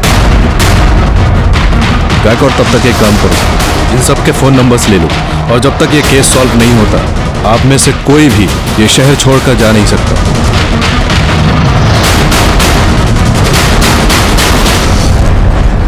गायकवाड़, इस मोहित की मेंटल कंडीशन ऐसी नहीं है कि वो कोई प्लानिंग कर सके। जरूर ये घर वाले हमसे कुछ छुपा रहे हैं। मतलब मोहित ने आरती के साथ कुछ नहीं किया और रोहित को सिर्फ बेटियां हैं, वो बेटा पैदा नहीं कर पाया। तो कहीं ऐसा तो नहीं कि बेटे के लालच में इस धर्मचंद ने ही आरती को प्रेग्नेंट कर दिया हो या किसी और से करवाया हो? तो आपका मतलब है कि आरती को प्रेग्नेंट करने के लिए उसने किसी को पैसे दिए होंगे? हो सकता है। एनीवे देखते हैं कि मोहित के डीएनए रिपोर्ट में क्या निकलता है। तब तक एक काम करना, इन सब की मोबाइल लोकेशन निकालो और ये चेक करो कि जब आरती का मर्डर हुआ तब इनमें से कोई उस कंस्ट्रक्शन साइट के पास था क्या? यस सर, पायल के घर के पास जहाँ वो खेलती है वहाँ पर एक घर का रिनोवेशन चल रहा है। सर वहाँ पे एक मजदूर है प्रफुल्ल, वो पिछले 1 महीने से काम पे नहीं आ रहा है और उसका फोन भी स्विच ऑफ है। नहीं, लेकिन अगर वो 1 महीने से काम पर नहीं आ रहा है तो ये बात हमें पहले पता नहीं चली। सर अब तक हम कंस्ट्रक्शन साइट देख रहे थे, घर का रिनोवेशन हमने कंसिडर ही नहीं किया। मम्मी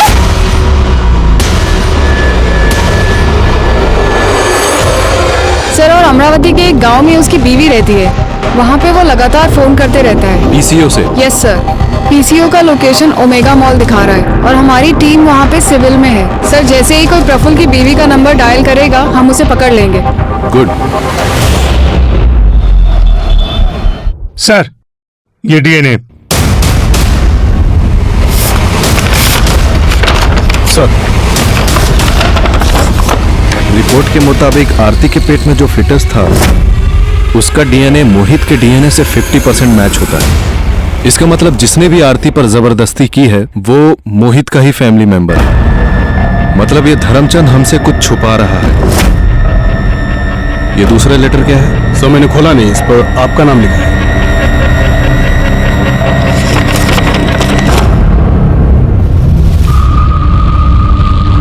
गायकवाड़ सब सबसे पहले तो हमें इसे चलकर मिलना होगा।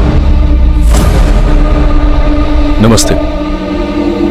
आपने इस लेटर में जो कुछ भी लिखा है क्या ये सच है? जी सर, इसमें लिखी हुई हर एक बात सच है। मेरे ससुर हर किसी को दबा के रखना चाहते हैं और सिर्फ उनके हिसाब से यूज करने की चीज है बस। फिर चाहे वो घर का वारिस ही पैदा करना क्यों ना हो। जब मेरी 2 बेटियां हुई तो उन्होंने मुझे और मेरे पति को बहुत गालियां दी और हमें फोर्स किया बेटा पैदा करने के लिए। लेकिन जब मैं प्रेग्नेंट नहीं हो पाई तो अरे रोहित तुम इतनी आप इस वक्त मेरे कमरे में? आना पड़ा क्योंकि अब ये काम मुझे ही करना होगा। पहले भी 2 बेटे पैदा कर चुका हूँ, इस घर का वारिस भी मुझे ही पैदा करना होगा। आप ये नहीं कर सकते। बात को समझने की कोशिश करो। मुझे अपने परिवार के लिए वारिस चाहिए और वो देना तुम्हारी जिम्मेदारी है। मुझे वारिस चाहिए। मेरी बात को समझिए। मुझे वारिस चाहिए। तो आपके पति ने कभी इस पर ऑब्जेक्शन नहीं लिया? नो सर, वो अपने पापा से बहुत डरते हैं, उनके सामने वो कुछ बोल नहीं पाते। और फिर उसके बाद से मेरे ससुर रोज रात को मेरा रेप करते थे। लेकिन फिर मैंने डिसाइड किया सर कि अब ये और मैं बर्दाश्त नहीं करूंगी। तो फिर क्या किया आपने? मैंने अपनी बच्चेदानी निकलवा दी। और उन्होंने आपको ये करने दिया? नहीं सर, सच बोलती तो नहीं करने देते। मैंने कहा कि डॉक्टर ने कहा इन्फेक्शन हुआ है, यूट्रस निकालना पड़ेगा। अब जब मैं उनके किसी काम की नहीं रही तब उन्होंने मोहित की शादी करने की सोची। कौन है तू? कौन है? मेरे कमरे में क्या कर रही है? तू कौन है और तू यहाँ क्या कर रहा है? ये मेरा कमरा है। चल निकल इधर से। चल निकल। झूठे जा, ये मेरा कमरा है। आंटी ने बोला जा तू। मेरे ससुर के घटिया तौर तरीके अपनाने के बाद भी मोहित और आरती एक साथ बेड पे सोने के लिए नहीं राजी हुए। नहीं, मैं नहीं करूंगा। ये गंदी बात है, मैं नहीं उतारूंगा। कोई गंदी बात नहीं है, कपड़े निकाल। नहीं, मैं नहीं करूंगा। मैं नहीं करूंगा। मैं नहीं करूंगा। जब मोहित ने मना कर दिया तो वो आरती के साथ भी वही करने लग गए जो वारिस पाने के लिए वो मेरे साथ किया करते थे। हर रात उसके साथ जबरदस्ती करने लग गए थे।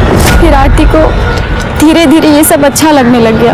ये खेल बहुत अच्छा है, मुझे बहुत मजा आता है। और उसने अपने बचपने में ये सारी बातें सबको बता दी, यहाँ तक कि हमारे मोहल्ले में राजन टिकले को भी बता दिया। राजन टिकले इस चीज़ का फायदा उठाने लग गया और वो मेरे ससुर को ब्लैकमेल करने लग गया। सर मेरे ससुर बहुत लालची है, उन्हें ऐसा पैसा लुटाना बिल्कुल अच्छा नहीं लग रहा था। और ऊपर से आरती की ये बातें सबको बताने की वजह से उनकी जेल जाने की नौबत आ सकती थी। और फिर उस दिन जब आपने बताया कि आरती का मर्डर हो गया। आपको ऐसे नहीं लगता कि आपके बेटे का घर बसाने की आपकी इच्छा नहीं आरती की जान लेगी? तब तो सर मुझे बिल्कुल यकीन हो गया कि इसमें मेरे ससुर का कोई ना कोई जरूर हाथ है। ये सब बातें सर मैं आपको उनके सामने नहीं बता सकती थी, इसलिए मैंने आपको लेटर लिखा। प्रीति, आपने बहुत बहादुरी का काम किया है और आप चिंता मत कीजिए। धर्मचंद ने आपके साथ और आरती के साथ जो भी किया है उसके लिए उसे हम सजा जरूर दिलवाएंगे। प्रीति ठाकुर ने हमारी बहुत मदद की थी। जैसे कि हमें पहले से ही अंदाजा था, धर्मचंद ने वो सारे घिसे पिटे डायलॉग बोल डाले कि वो बेकसूर है, हम उसे फंसाने की कोशिश कर रहे हैं। बहरहाल हमने उसे अरेस्ट किया और उसका डीएनए टेस्ट करवाया। हालांकि हमारे सामने ये प्रॉब्लम अभी भी थी कि अगर धर्मचंद का डीएनए मैच भी हो जाता तो ये साबित करना मुश्किल था कि आरती का मर्डर उसने किया है। तभी डीएनए टेस्ट के रिपोर्ट सामने आए और ये साबित हो गया कि आरती के पेट में जो फीटस था वो धर्मचंद का ही था। वो बच्चा मेरा था, मुझे अपने परिवार के लिए वारिस चाहिए था। ये पीड़ा आप लोग नहीं समझेंगे, लेकिन इस पीड़ा को मेरी पत्नी अच्छी तरह समझती थी, इसीलिए उसने इस मामले में मेरी मदद की। पहले प्रीति के साथ, उसके बाद आरती के साथ। लेकिन आरती इतनी बड़ी पागल थी कि उसने सारे मोहल्ले में ढिंढोरा पीट दिया, जिसकी वजह से वो राजन मुझे ब्लैकमेल कर रहा था। और राजन से बचने के लिए तुमने आरती का खून कर दिया। मैंने किसी का खून नहीं किया। मैं उसे क्यों मारूंगा भला? मुझे तो उससे वारिस चाहिए था। जो उसके जाने के बाद अब तो इम्पॉसिबल है। झूठ मत बोलना धर्मचंद, हमारे पास गवाह है। आपका गवाह झूठ बोल रहा है। और वैसे कौन है आपका गवाह? मेरी पत्नी, मेरा बेटा या उसकी पत्नी?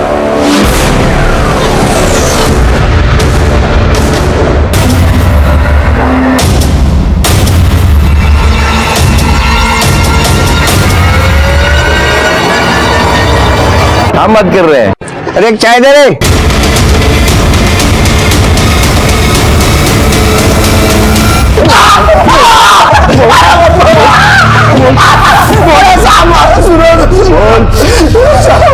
जिस लड़की के बारे में बोल रहे हो वो तो जानता भी नहीं साहब। 12 साल की बच्ची को तू लड़की बोलता है, हा? इसका डीएनए टेस्ट करवा। पायल के पेट में जो गर्भ मिला उसे मैच करके देखो। लेकिन तुझे मैं एक बात बताता हूँ, अगर तेरे डीएनए टेस्ट का रिपोर्ट पॉजिटिव आया तो उसके बाद गायकवाड़ तेरे को इतना मारेंगे कि तेरे 2 पैरों पे तू कभी जिंदगी में खड़ा नहीं हो पाएगा। इसलिए मेरी एक सलाह है कि जो भी है अभी सच बता दे। गायकवाड़ का गुस्सा बहुत खतरनाक है। सब बताता हूँ सब। मैं बहुत दिनों से सोच रहा था, वो उधर ही बाजू में खिलती थी गार्डन में, तो मैंने चॉकलेट का लालच देके उसे फंसा लिया सर। मैं जानता था सर वो गूंगी बहरी है, वो किसी को कुछ बता नहीं पाएगी, इसलिए मैं ये मौका हाथ से जाने नहीं देना चाहता था सर। साहब माफ कर दो, गलती हो गई मुझसे। साहब आरती के बारे में पता? आरती को ही तूने मारा ना? आरती को भी चॉकलेट का लालच दिखाकर तू कंस्ट्रक्शन साइट पर ले गया, उसके ऊपर रेप करने की कोशिश की। जब वो चीखी चिल्लाई तो तूने उसको भी मार दिया। सच में मैंने किसी को नहीं मारा साहब। सुनो साहब, आरती के बारे में आप कुछ नहीं जानते साहब। ये तो साबित हो गया कि पायल का रेप प्रफुल्ल ने किया था। यह भी साबित हो गया कि धर्मचंद आरती पर रेप किया। पर यह कैसे साबित होगा कि आरती का मर्डर किसने किया? मर्डरर ने कुछ ना कुछ गलती तो की ही होगी। एक काम करो, पता करो कि किसी दुकान पर आरती चॉकलेट लेने गई थी क्या? क्योंकि हो सकता है कि जो मर्डरर है वो चॉकलेट का लालच दिखाकर आरती को अपने साथ ले गया हो। सब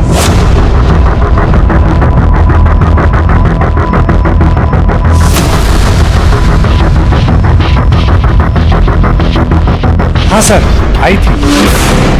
इसके साथ कौन था? ये आदमी था? ये नहीं था सर। ये नहीं सर। अब हाँ साहब,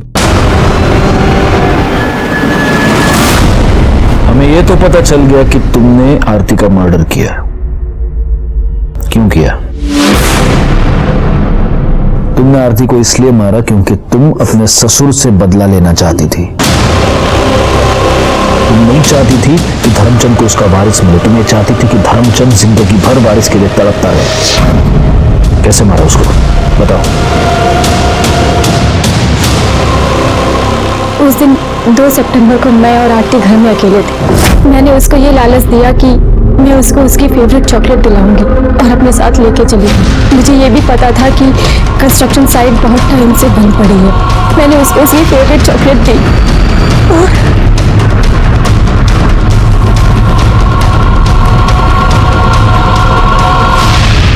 हाँ, मैंने ये सब इसलिए किया क्योंकि मैं चाहती थी वो घटिया और बुढ़ा इंसान सारी जिंदगी जेल में सड़े, उसको उसके पापों की सजा मिले। अगर ऐसा था तो तुम पुलिस के पास क्यों नहीं आई? उसके लिए आरती को मारने की क्या जरूरत थी?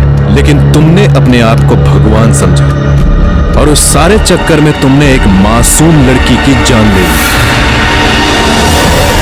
हमारी ये थ्योरी गलत साबित हुई कि आरती और पायल के केस के बीच कोई कनेक्शन है।